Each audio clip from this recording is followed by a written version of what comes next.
How are we feeling energy level? You don't have to lie to me, I can tell. Here's what I promise you. I am like the espresso shot without the shakes. That's a lie. That's a big fat lie because Andrew knows it's coming. Yes. Who here likes Taylor Swift? We got Taylor Swift. Fantastic. Great. I'm not singing. What we are going to do is a little somatic work to get us started and throughout. How cool are we with the woo? The woo-woo? You want to go deep into the woo-woo? Let's do it. We'll sprinkle the woo-woo. It's fine. We're all friends here, right? Yes. Let me introduce myself before we get to things here, right? You're like, who the heck are you? Why are you talking to me, weirdo? I'm Lauren Millennium. If you forget it, think of Filet Mignon and Paul Bunyan. Just commit to it. I'm a master certified coach. I have over 4,000 hours working with executives in many, many different industries. I've heard it all, seen it all, and it all stays with me, and I don't share it unless it's very, very aggregated and anonymous. My company is called Superpower Coach. We help people spit that fire at home, work, beyond, and all the in-between. So that's what we're going to do today in unleashing the power of I don't know. But first, I'm going to invite you to stand up. If you're comfortable, you can get seated, but you get so much more benefit if you stand up.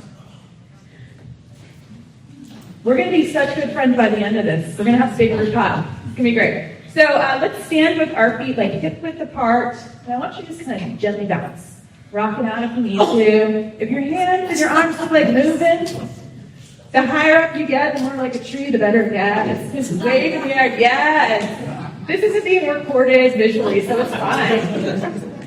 The laughter is like, the next caffeine hit too.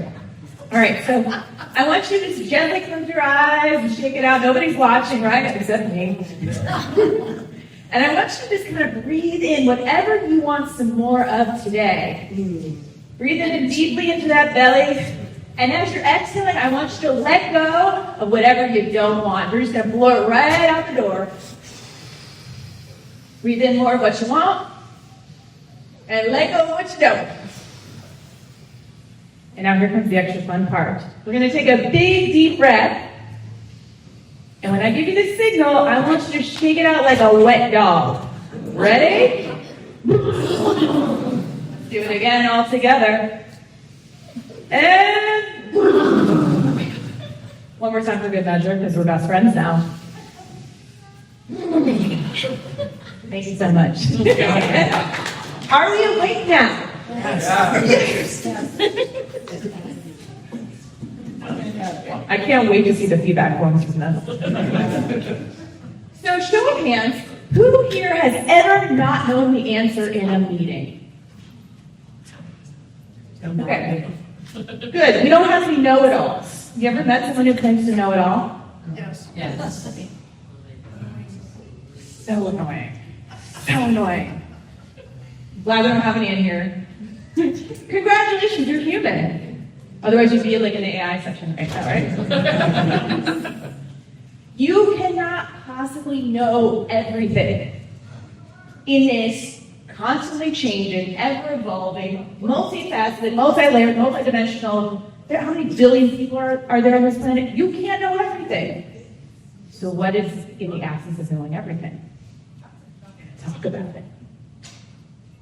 So I want you to think back to the last time you didn't know something. Now that we're in touch with our body, where did it show up physically for you? Gut. You can point to it, I'll pick it up. More gut, the cheeks, throat. Where else? In your face. Anybody in the chest? Yeah. How does it feel? What's that sensation like? Tight? Fluttery? Not good, right? What if it could feel better? What if we could use it? What we're going to do today is uncover some little hidden insights, because our bodies are this amazing signal system that tell us when we're on to something. It's our first line of detection of threats. But threats aren't always that. It could be changed. It could be a number of things. So here's what it could be signaling, and it could be beyond this. It could be a lack of clarity or information. Come up front, Steven, join the class. Told you it was a party. Lack of clarity or information. It could be risk detection or a need for protection. You could be on the cusp of growth. Be a fear of being wrong, or lack of psychological safety. Does anybody want to add something else to the list that's not here? What could it be? That feeling in your body when you don't know something. Anxiety, embarrassment. So that might be in the fear of being wrong type of thing. Yeah. The unknown. Yes. Imposter. Oh, can I tell you about imposter syndrome? I got a whole thing on imposter syndrome. Do you want to wait till the end and we'll do it? Do we have time? Okay. If we have time, I'd love to do like a coaching hot seat if you guys are into it. So we're going to dive into these a little bit more, but I want you to start thinking about like when you breathe into that sensation, what is it bringing up for you? Because not all of these are like telling you to stop. But sometimes when we have a stress response, fight, flight, freeze, fawn, and here's a new one I found out like last week, fix. Oh. Yeah, I love it. I love you starting to do that. Yes, you're right. Yeah, so fight, flight, freeze, fawn, and fix. And as my client said on Friday, you're really effed. But however you are responding to the perceived threat in your stress response is going to be that default knee-jerk reaction. And that's going to give us insight on what's actually going on and what we need to pay attention to. Okay, so let's dig a little deeper. Everyone brought their shovels, right? More shovels? Was that in the description? All right, so let's talk about lack of clarity and information. So at the end of this, I'm going to have a QR code for a downloadable worksheet that has all of these questions so that you can take it back to your team, you can use it yourself. It works in a number of situations, but it's there to help you when you need it. So let's think about it. When you have that lack of information, start first with what do you know? What is certain? When things are feeling like it's out of control and you just don't know these things, break it apart.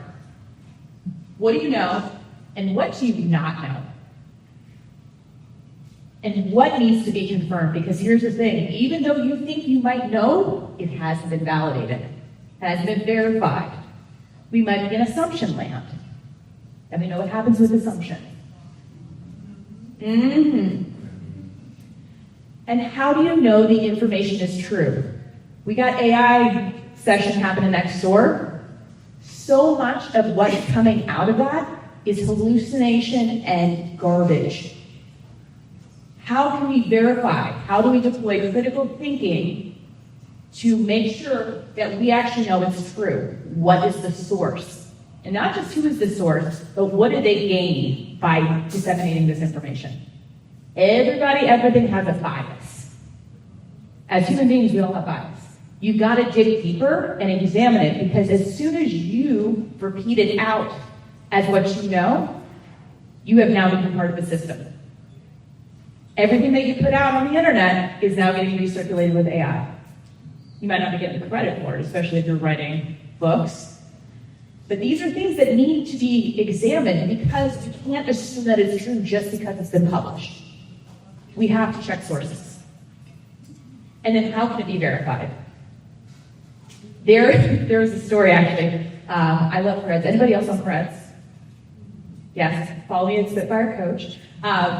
This woman was posting that her HR and the whole C-suite published a new employee benefits package. Not a single person read it. They had it developed through ChatGPT. And guess what employees got? 6 months of paid leave. Brilliant. It got published. People signed off on it. Read, people, read. I mean, don't read it. You benefit from it. But these are things, we can't just take it as truth. Just because it came out of, especially if it comes out of ChatGPT or any type of AI tool, we have to read things that verify it. And don't assume that the person down the hallway is doing it. And even when people are like, yeah, I read it from ChatGPT and it sounded great. It's like, yeah, it was created. Of course it says it's great. It has bias. All right. Risk detection and the need for protection. This is big. And most people don't identify it as this. And usually this is at the core of what's happening. So when, you know how we talked about the sensation? So where does risk show up in your body? And I'm going to give you a really cool tool. Where did you point to? Did you just lift your hand up? No, I didn't. Okay. I was like, there. So here's the thing. It usually is a restrictive sensation, right? So the tension, the contraction. I want you to think about what is the opposite feeling of that and where can you access it in your body? Okay, we got some arms opening, the chest is widening. What else? What else can we do? I see some head nodding. That might be fun. So in every way, we can create the opposite to flip the coin on. You can shake it, you can move it, you can move your body. So if you're feeling stuck, you can literally get up and move. For me, I get a lot of tightness in my chest, and like I know I'm stressed when everything starts to like collapse in itself. And so I know I need to take a deep breath. And there's actually this really great tool that I do. That you do like a beat with your hand, and I just hit my sternum. Like I just apply a lot of pressure, and it actually helps to move energy out of my body. But it's paying attention, because here's the thing about our body. First it whispers, then it talks, then it shouts, and then it will paralyze you. If you have been ignoring stress and all these signals, it will try to get your attention in the best way it knows how, which is to stop you. So the more that we can start to tap into what is the sensation that I'm feeling and what is it trying to tell me, the more we're creating inner trust. We're listening to our inner voice, we're getting insights. Remember, it's our signal system. So here are things that you can ask yourself, what am I trying to protect myself from? Is it success? Is it growth? Is it change? Is there actually a threat here? Or is it reminding me of something that's happened in my past that I haven't resolved yet? And what could happen if?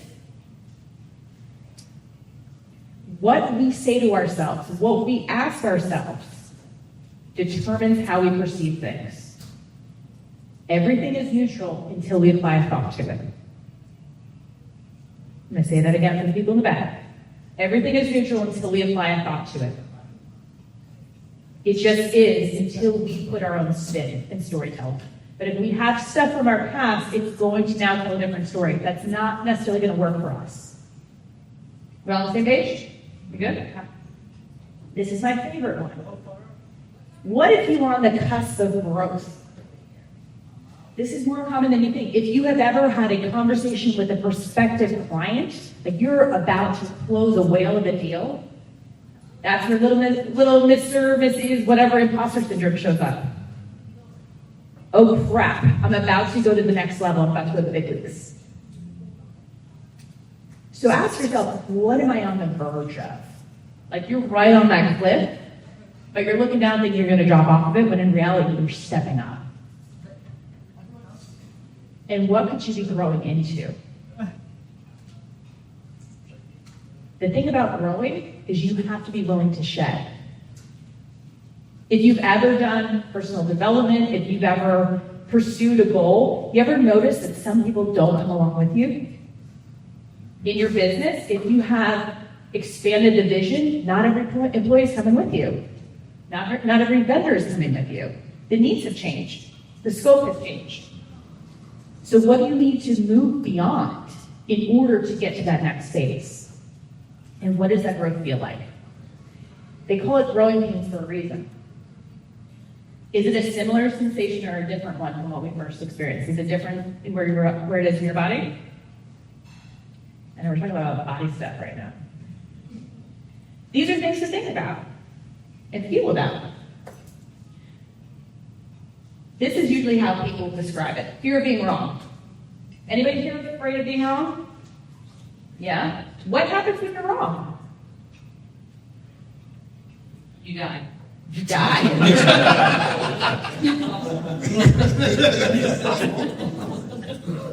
We're all going to die one day. Hopefully not soon. What else could happen if we're wrong? Loss of of credibility. Loss of credibility. Loss of business. Loss of business. Ego. Ego. Yeah. These are things that feel like they are life world ending, right? Our reputation is everything. But here's the thing, like sometimes we don't know, but we feel pressure to respond in a meeting. What happens? Loud and wrong. Loud and wrong. You ever notice the people that are the loudest are usually the wrongest? They're not in this room, it's okay. But we've got to understand what's at stake. And even in taking that pause, the power of the pause, to understand if I'm not 100% right on this, what's at stake here? Who's impacted? Second, third order thinking. Because even having that conscious level of care is going to make you a better leader. It's going to slow things down so that you're not in that fight, flight, freeze, fawn, or fix state, which is usually when we go reactive, binary, knee-jerk reaction, and what comes out of our mouth is not what we intended. Or we're over-promising and under-delivering, and we're having those "oh crap, I did it again" moments. It's a Britney Spears moment. Because I did it again. So, has anybody ever been wrong in the room? Yes. You guys are still alive. I don't know anyone who's been 100% right all of the time. What's like your batting average? 85. What is this? 85, 90 out of what? Out of 100? Oh, we're optimistic over here. We're very confident. We're owning our rightness, wrongness. I like to say I fail like 3 to 4 times a day. It's pretty good, you know. If I do under, it's great. But I'm like, on average, this is how many times I'm going to fail. I mean, I have a 2-year-old, so in her eyes, I'm wrong all the time. Especially when I try to talk on the phone. Oh, my goodness. So these are things to ask yourself. Again, it's going to be on the PDF worksheet. Feel free to share it, too. Who here has heard this term, psychological safety? Great. If you don't know what psychological safety is, you should. It's wonderful. By definition, it is an environment of rewarded vulnerability. When you have psychological safety, people feel much more open in taking the risk in being wrong, in taking a chance. When you don't have it, you either go into the stress response and you spit out an answer because you think you have to be right, and it's not vetted, research confirmed, or you clam up because you think if I'm wrong, I'm going to be penalized. So how do you get there? Not every person is going to get there in the way that you think it is. It's not a binary thing. So I'm certified in something called the 4 stages of psychological safety. And essentially it looks at how much permission and respect are in the environment. Are people given respect? Is respect earned? Are they given permission? Is it earned? And everyone at the root of it needs to feel included in some capacity. Just because they're part of your team, they're part of your company, they're a human being.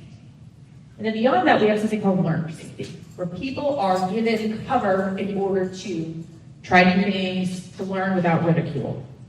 But beyond that, people have to show that they have the results, that they have the tenure, the expertise to contribute in changing things and providing input.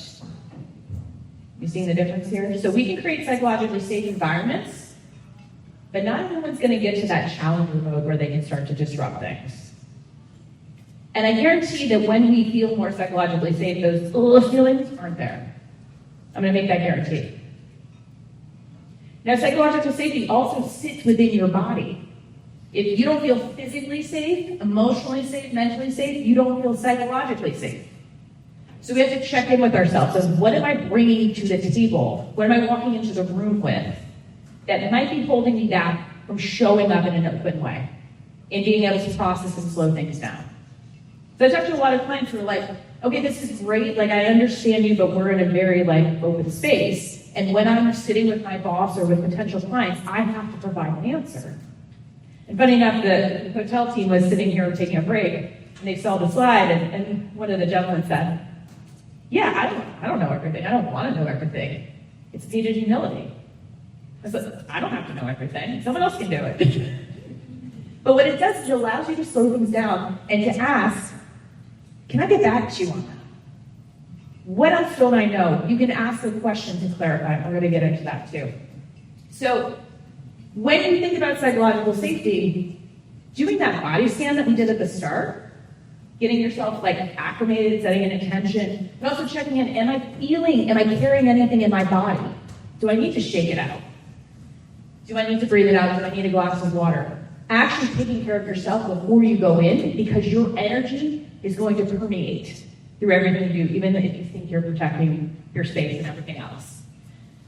And if you want to dig into past experiences, this is where like therapy works really well. If you want to talk to a coach, like this is not going to get resolved in a day if you've got like past baggage and trauma, like we all have. But you got to know it's there to be able to kind of be like, hey, not today, you're going to stay in the corner. We're going to talk about this. But just acknowledging it actually helps to lessen the power. And if you open yourself up, how do you think you're going to be received, or how do you want to be received? Because sometimes we can reverse engineer that too. If we're only thinking about, I need to get this point across, I need to be perceived this way, but we're not thinking about how might the other person receive it, am I going to sound like a know-it-all? They might shut down before you even realize it. And then as you're entering into an environment, what are you noticing? Are people checked out? Are they engaged? Are they ready to pounce on you? You're going to be scanning all these things and remaining curious. Here's a word. So I'm going to just go back to that first. As we run through this, which one of these is showing up most? What do you think it is for you? You can just shout it out. Lack of clarity? Fear of being wrong. Fear of being wrong? Risk detection. Was that? Risk. Risk detection? Does anyone feel like they're on the cusp of growth? Yes. We got some in the back. Love it. It can be any and all things. Every situation and environment can be different. So it's never just one thing, and it can be many things all at once. All right, so how we do one thing is how we do everything, which completely contradicts what I just said.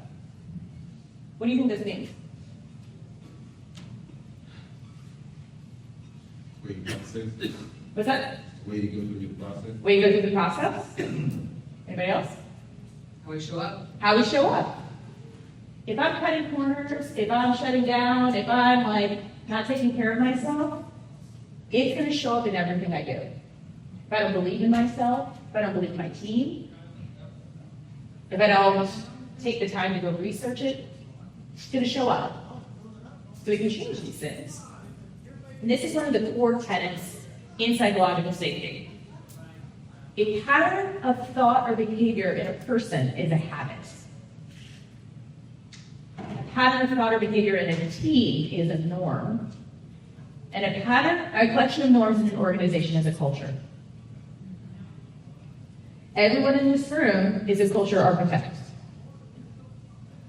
If you are not actively designing, nurturing, maintaining the culture, it's getting designed without you. And it's probably not the outcome you want. So how you handle uncertainty, respond to them not knowing, you not knowing, is going to determine what the culture is. So we have a lot of power here that we can unleash. You ready to unleash it? Yeah. So leaders who admit what they don't know lead better. What do you think that is? I see some nods. Sir? I feel like if we pretend to know everything, we don't have the opportunity to grow and learn. We don't have the opportunity to learn and grow. Yeah. If you're not growing, you're dying. And if you are, let me ask a different question. If you are always the source of information, permission, what happens to the dynamic?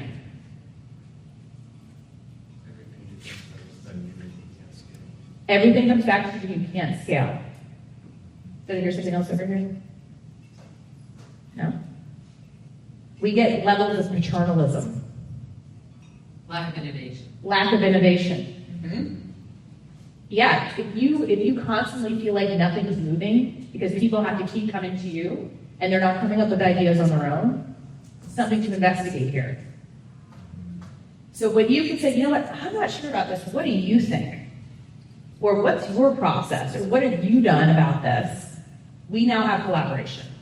But if they're saying, hey, I don't know what to do, tell me what to do, we are now the bottleneck in the process. So how do we unleash it? That's why we're here, right?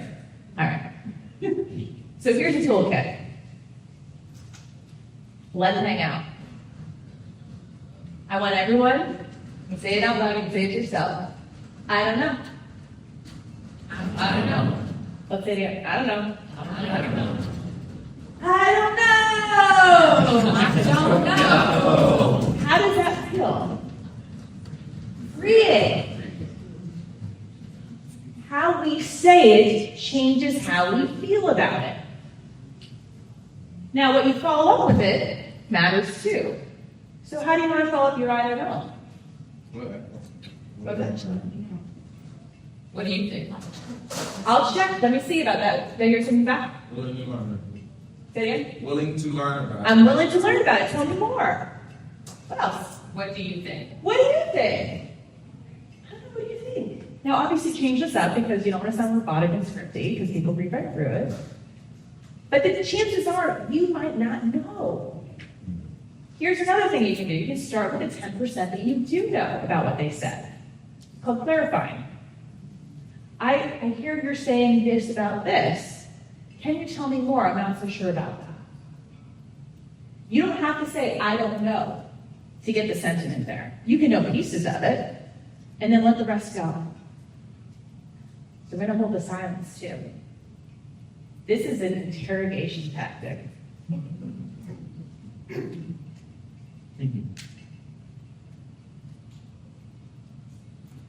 How many of you want to squirm right now? Human beings are very challenged by silence. They want to fill the space. So you ever want to get more answers out of people, hold the silence. Sit on your hands. Wait at least 7 seconds. If it makes you uncomfortable, just imagine what it does to the other person. It's true. I do it as a coach too. It's great. Get curious. So ask the curious question and then hold the space. What's a curious question you could ask? Tell me more. I'm curious. Tell me more about XYZ. The more specific you are about the curious item, guess what? That builds more trust with the other person because you see me, you're acknowledging what I'm saying. It's no longer about you, it's about the other person. We now have open space. And take stock. This is more for you. What do you know? And what do you need to know? What is absolutely essential for you to know? Especially if you're feeling that anxiety peak up. What don't you know that your anxiety is like, but you don't know this? Put it on paper. There's this magical thing that happens when we tangibly put pen to paper. It gets us out of our head spin. Don't even type this. Don't even put it on your phone.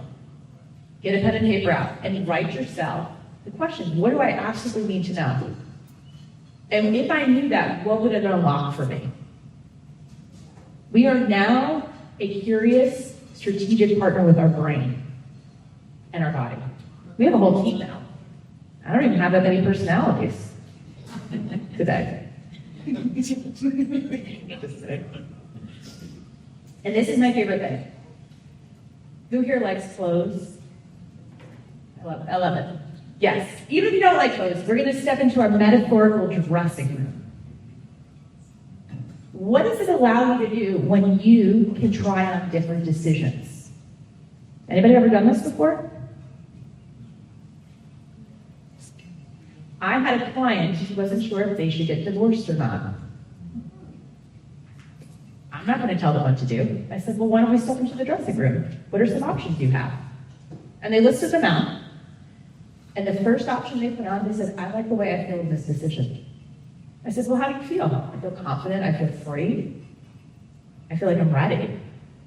I'm like, okay, so let's describe what the outfit is. Let's describe what the decision is. And I listed everything out. We didn't even need another outfit. You know. But sometimes you have to try it on and see what comes up when I truly step into this. Second, third, fourth order impact. What happens when I make this decision? What else is impacted? Who else is impacted? What do I need to know in order to move through it? I'm not telling you to be hasty in your decisions, but let's think beyond just the immediate impulse. What then, what then, what then? Because that's what our brain is trying to alert us to. It's saying, hey, you don't have a plan yet, boo. Let's back it up. Because we're about to go off the cliff and we don't have a parachute or a getaway car. So it's not just about logically, how do I follow this plan, but how do I feel and how do I want to feel? How does the future self of me want to result from this decision? What's going to be different for me? And that's where we can unleash that power, because once you can step in and embody the change, we can reverse engineer. And guess what? You don't have to wait. You can start to be that right now. You can be more confident. You can show up more open, more vulnerable, more creative. With fancier outfits from the thrift store. So try it on. See how it feels. And you can do this with your team too. Like, hey, I'm not sure if we should do option A, B, or C. Why don't we try them on? And what's different? What do we need? What needs some alterations? And then this is the piece. And I wish that this got noted in the resilience session that was earlier today, because I think this is the key piece in everything we do, is to take time to reflect.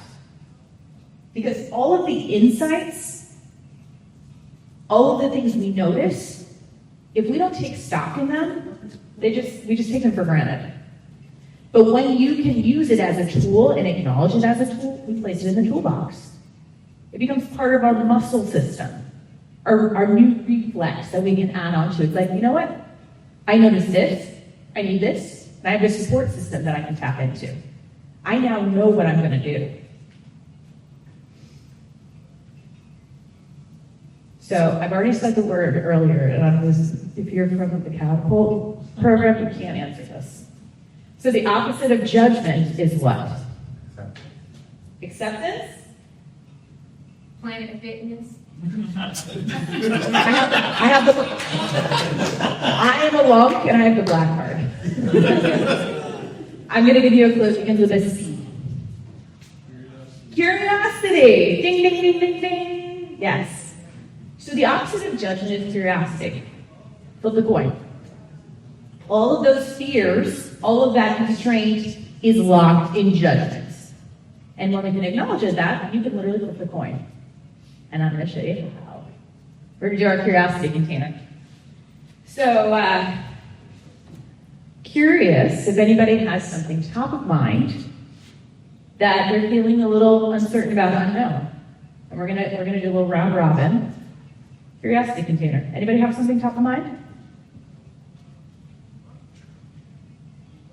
Moving to San Diego, Move. in a condo. Moving into San Diego, moving into a condo. Okay, so here's the rule about the curiosity container. Every question starts with, I'm curious, and you can't ask the why question. I know, why not? Why points backwards and it makes people defend their decisions, and it's rooted in judgment. So Simon Sinek can suck it. I just like alliteration. Why just makes you double down on the past pattern. Curiosity is meant to be expansive. So I'm curious, what do you envision your life to be in San Diego? And don't answer this. We're just going to spitball some curious questions. Feel free to just go for it. Yes? What would help you make that decision? I'm curious what would help you make that decision. I'm curious where else you live. Curious with family. Curious with family. Yep. What else?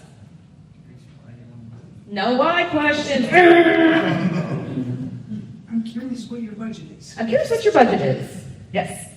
Curious what would happen if you didn't. I'm curious what would happen if you didn't.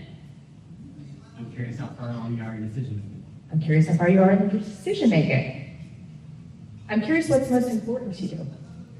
Being here with you right now. Oh, I got it. So you can do this with yourself. You can do it with your team. You can do it with a friend in a box, with a box, in a box. Whenever you're feeling stumped, set a timer for 2 minutes. And your job is to do nothing but write down curious questions. No whys. This has helped me tremendously. I have had a lot of change my whole life, really. I'm a military spouse. I have a 2-year-old, and my husband had a near-death experience last summer, and literally nothing was in my control, except for some core elements, and I had to get very clear on what those were by doing this exercise. And it was the most important work that I've ever done, independent of whatever client I've worked with. It was my own self-work and just getting back to the core of what's most important as I'm making decisions. What are the critical and essential decisions? Because I don't know. I don't know how I'm going to do this. I don't know what's going to happen tomorrow.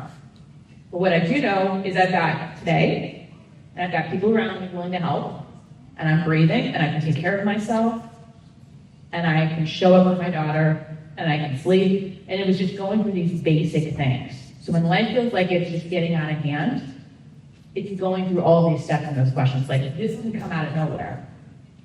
It's lived experience. So I tested it on myself. But you can do the curiosity container. It's super effective. And we do it in Innovation Mindset, the Catapult program. That's why I didn't love it. So we're going to have some time, y'all. I'm efficient. So great leaders haven't eliminated I don't know. We've all acknowledged that. We're going to not know things. But they built a system for moving through it fast. And a lot of what we cover today is what great leaders do. Organically, naturally, it's embedded in them. It's a practice. And the best thing you can do is to notice it within yourself first. Notice it within your team. What do you do when a team member says, I don't know? What's your follow-up? What can I do to help? Yes? I asked a clarifying question, like, do you want me to solve the problem for you, or do you need support? I need to clarify, like, what the issue is and how they want me to show up. Yes. So important. Right in that question is permission. What do you need me to do? Do you need me to help? Do you need me to listen? I used to go to the fix it thing. You said the fix it thing. That's what I just a fix it. Yes. I'm married to a fixer. And I had to say, I just need you to listen and I need a hug. I'm not needing to be fixed. I am not a problem. I'm a person. But what does it do when we jump in to fix it? What does it signal to the other person? They can't handle it. They're not capable. They're weak. And the more we think we're helping them, look, I fixed it for them. They have their shoes tied. They're not learning to tie their shoes. And then they're 28 in Velcro shoes. Nothing wrong with having like Velcro shoes. What happens if Velcro goes out of style? I don't know.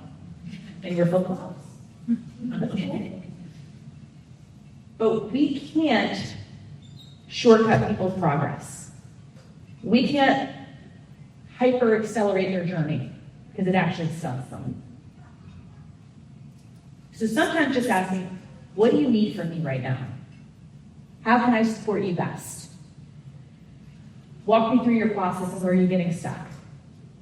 Because sometimes people just need a new resource. And that's kind of the coaching philosophy now. I'm so glad that it's getting changed because it used to be the client has the answer. No, you don't.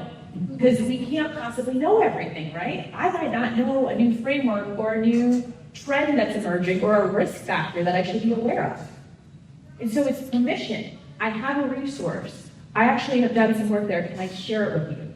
By just asking that question, we are now saying, I'm giving you permission to share it. Yes, I see. Can I add that too? So I'm also asking my team when they ask a lot of questions, I'm like, bring me a couple solutions, and then let's like figure it out together. Yeah. But if they're on the right track, I'm gonna say go with your gut, and if they're not, then I need to work on what I'm delivering and setting the expectations that I set, because clearly they're missing But I don't need them to be mini-me, I want them to get to the answer themselves. If I'm not telling them the right information, that's when I'm the leader. Right. So it's kind of like what do you need from me to follow towards the individual solution with the problem that you're working on? Yes, and also, what is the ultimate outcome we're looking for? Yeah. Because if we haven't clarified that, then we might be going this way and assuming that we're on the same path. Like, oh wait, that's not, like, language is so expansive. But one word for me could like be an unlock for creativity, or it might be a stressor. So just taking that pause of like, so tell me what your interpretation is of this. Like, what do you see as our ultimate goal? What do you see as the outcome that we're striving for here? Okay. So we've been flying through things. This is the QR code, and then I'm going to open it up. We've got like 19 minutes for the hot seat, or we can talk about imposter syndrome. Let's do that. Yeah, like let's fly with it. So I'm gonna give you like the quick and dirty about imposter syndrome because nobody here has been medically diagnosed with imposter syndrome, right? No doctor, right? Didn't think so. So anybody heard of the emotional cycle of change? No? Dunning-Kruger? So essentially when something new appears, it elicits a response. We get excited. We have what we call uninformed optimism. We don't know, but it's super exciting. You can just imagine nothing but great things. Sunshine, rainbows, ponies, lollipops, without calories, ice cream. And then over time, judgment creeps in. And we start looking at all the things we don't know. We start seeing all these gaps. And then our threat response kicks off. And it starts collecting more evidence. And where our focus goes is where our energy grows. It's a very coachy theme. And before we know it, we have dropped into uninformed pessimism. We don't know what we don't know, but it scares the shit out of us. And so we start collecting everything we don't know. And oh my God, look, I'm so incapable and I don't know what I'm doing and I'm ill-prepared. And before we know it, we're in the valley of funk, where the imposter hangs out. And it's like, yo, girl, let's go to the bar. Let's go have some Debbie Downer drinks. Because we're not meant to be here. Let's go on our hole. But we're not having a party. There's no music on it. We're just in our system. And so we start reinforcing that. But the opportunity is, what's the opposite of judgment? Curiosity. So if we can capture it, if we can notice it, then we start looking for all the evidence of judgment. We can flip the coin and start asking, well, what do I know? Who do I know? Who can help me? What kind of time frame do I need to process this? Maybe it's just going to take time and experience.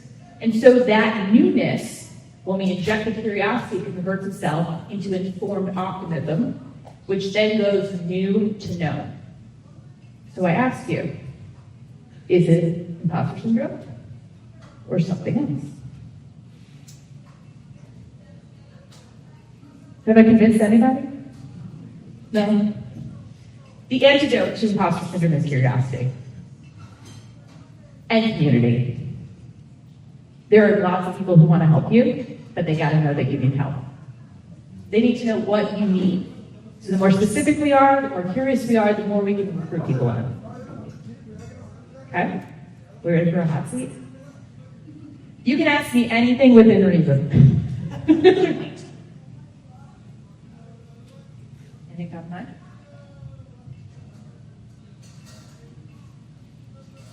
Nothing?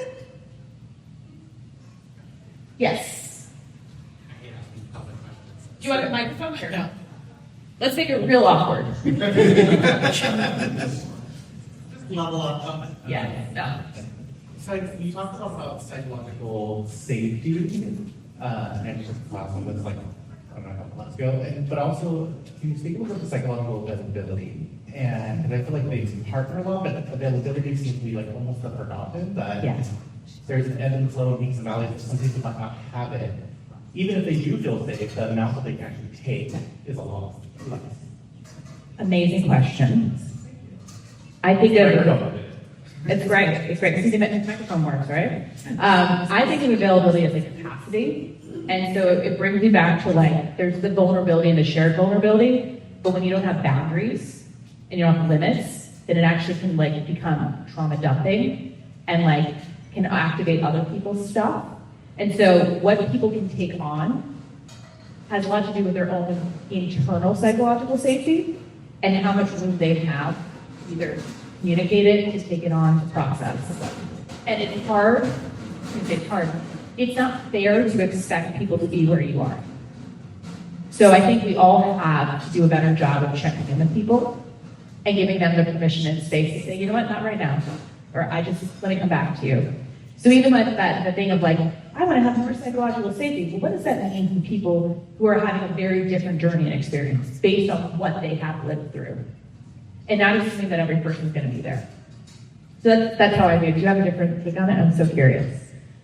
No, I mean, I think, like for me, part of the year, our employee resource group as an example, we have 8 of them. And so like our LGBTQ and Muslim faculty associations, right, like might not have the same capacity levels as some of our other employee resource groups. And to hold all of them equally, like some people are like, oh, well, equally hold them all to the same bar, but they can't. Like they can be a safe feeling as possible on like within our own organization, but there's also a geopolitical or like element to this that they can't. Those two groups, and not to say that others have diminished value or diminished experiencing right now, but those two have significant impacts. So really looking at each one individually and meeting them where they're at, but also like still saying like, I still need this, but how can we get there together? Yeah. Is what we tend to do. Awesome. So a lot of the work that I do is I work with a lot of impact groups, individually and collectively. And I always say, like, you need to acknowledge what someone's experience is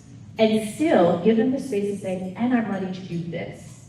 So it's not saying because this group is impacting this that they're not capable, but it's giving them the option. Saying, I see you, I understand that these things are happening, and they may be impacting you and other people in this way. I'm not going to put words into your mouth. I also would love to hear from you what your goals are and what we can do with this. Like it's saying, here it is, and what else do you want? And maybe might not be anything, and that's okay. Yeah, and one of the things that I've tried to do is draw a correlation. Like a lot of our executives have degrees, like I go to hospitals, so they have higher degrees, and everybody will say, do you ever wish you had 10 more minutes on that test? Like, or something, right? And my boss always says, so she can debate the test. And I think trying to tell them, like, you have the same knowledge as everyone else in that room to pass the test and pass that class, but you just need a little more, and sometimes the psychological availability is the same thing. They just need a little extra right now. Yeah. So they still have the same knowledge, they still have experiences, they still have value, and they just need a little extra. And it's giving people this space to be able to say what they need. Right. Yeah, without any recourse or any of that. Did I say that? Yeah, go on. Thank you for that question. Got one right here.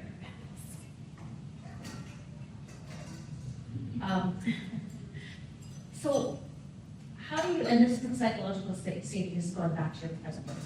Okay. And thinking about without a leader or someone taking this course, how do you come at it if they're not in the same place of that I don't know is okay? Mm-hmm. How do you try to explain a position where you feel confident in that? Yeah, so I think that's a great question because a lot of psychological safety is that environmental safety. Like, who is at the table? What are the stakes here? And it's not using necessarily the language of I don't know, but it's saying, going to the place of here's what I know to be true, and here's where there's some gray area that I need to go look into. So we're being honest, and we're being clear, this is absolutely important, and I think what you're asking is about this. I want to be able to confirm this with this person. I'm pretty sure it's this way, but I don't want to make, any false assumptions here. So that actually builds more trust. And if people start hammering you like, I'm your response now, blah, blah, blah, blah, which people do, it's like, no, you gotta take a chill pill. Because what they're trying to do is pressure a response is like almost take you on your back foot. And the more that you're just like, here I am, here's what I know, it actually neutralizes the energy. It makes them kind of start off and look a little like they are. Yes, go ahead. I know I had a situation to where I'm a coach, so I talk to kids all day. But a situation to where at the company to where I had to learn this culture. I always hear I'm sitting the presentation. The presenter don't know, right? They don't ever say they don't know. It's either what I do know, like you mentioned, because at least you tell me something that you do know, or it's I'll follow up on that. Yeah, and make sure you do. somebody you can understand, you probably don't know, but you're not saying that, so I'll follow up on that. Yes. Yeah. So that's what it is. Let me get back to you. Let me follow I'll up. get back to you, I'll follow up on that, not that I don't know. Awesome. Good. Good.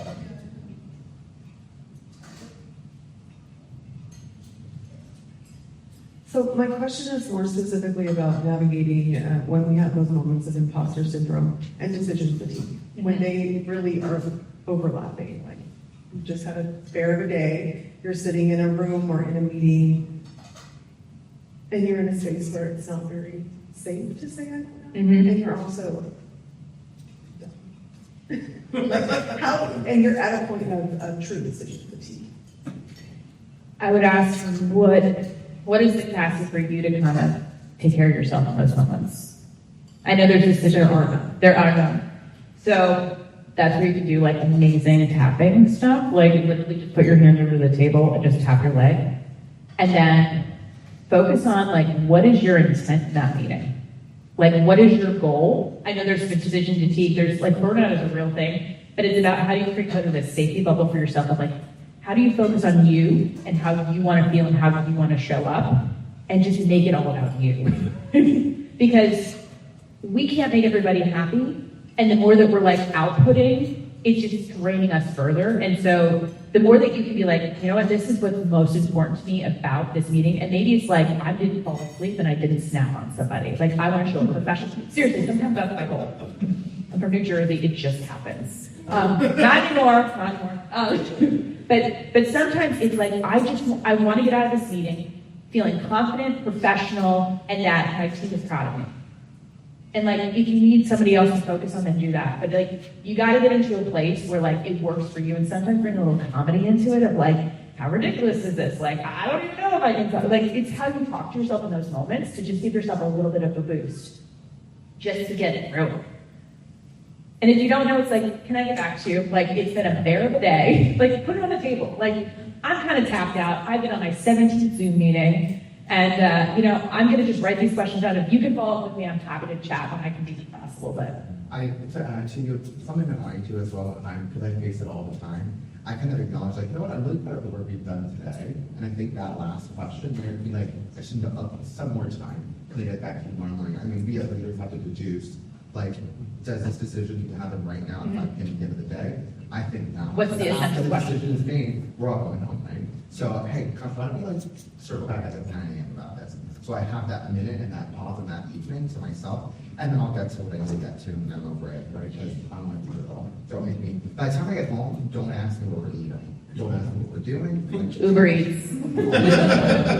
Yeah, but sometimes just like asking for the space. Like, can I get back to you at a later date? Like, just reduces the pressure. Sure. Other stuff. We've got 6 minutes. Oh yes, front of the room, love it. They need to work for it. I think for the I don't know, I'm at a point now, I was in school for the last 4 years, so I'm trying to figure out what do I do next, and I keep coming up with I don't know, and trying to figure out a crossroads of do I just keep doing what I've been doing, or do I try to do something else based off of what I was doing in school, or something that I'm a little bit more connected to.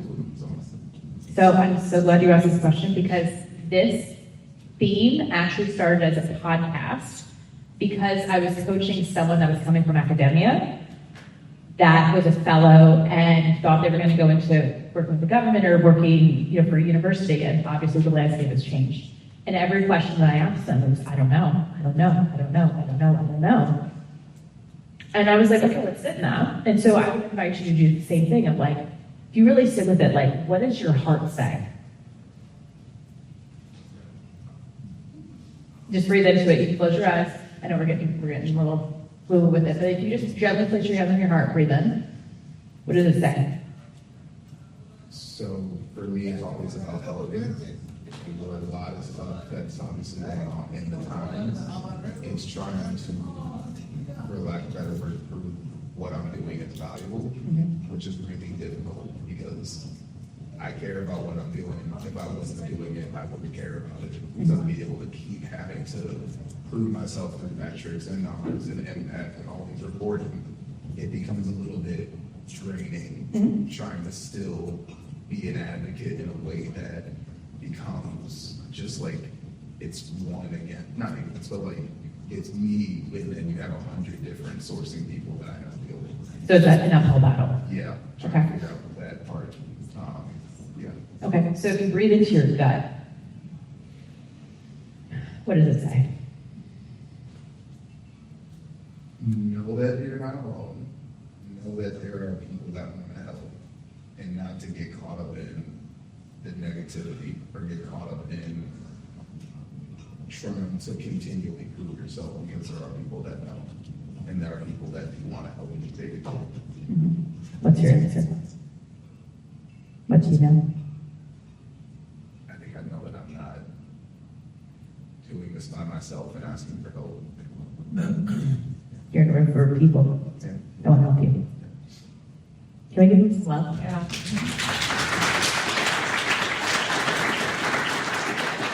What did you notice in that? Reflection? Vulnerability? Core values. I just had him talk to his body. You had the answer in there. Now, is it the specific right answer? Doesn't have to be, but you are getting back in touch with the core elements of you and what's important to you. And we can workshop that, we can dig into that. But it also uncovered some barriers, some challenges that need resources, that need allies, that need a plan and a process, that need support. And those are things that you can start to do outreach and plan for. That's a strategy.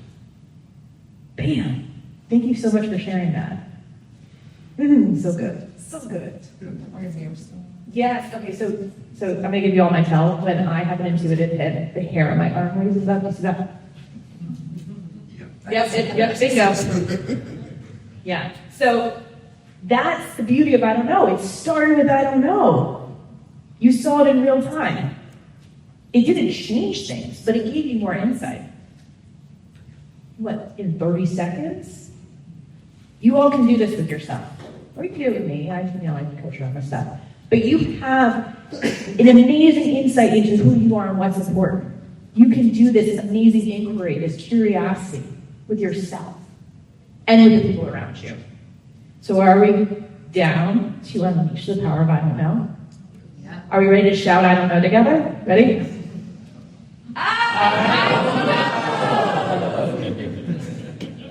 Thank you so much. I have some business cards up here. If you want to do the QR code and fill out a nice little survey, you can also in this get in the running to get a complimentary strategy session with me, 45 minutes. But thank you so much for sharing, for being here, and for sticking it out. Thanks so much.